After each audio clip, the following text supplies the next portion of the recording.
You put them to sleep with your useless song, and now they slept too long. You bring out Koboko and wake up the bar.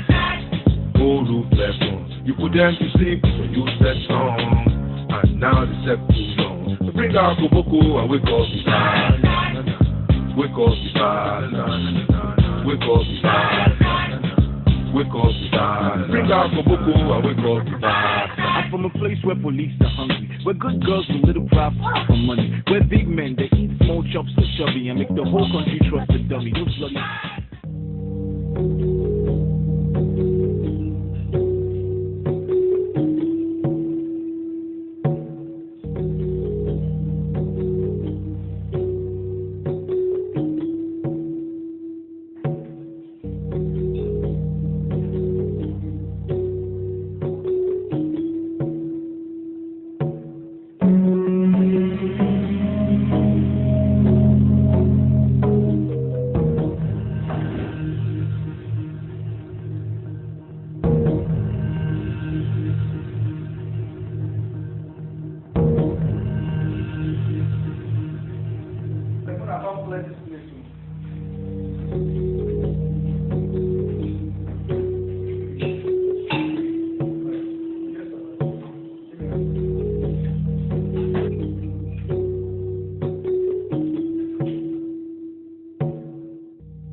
Madam, bring water.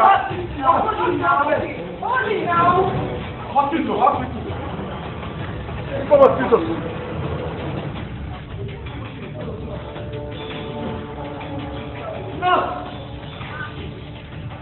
No. What are you doing? You guys are dead. No man. You guys are dead.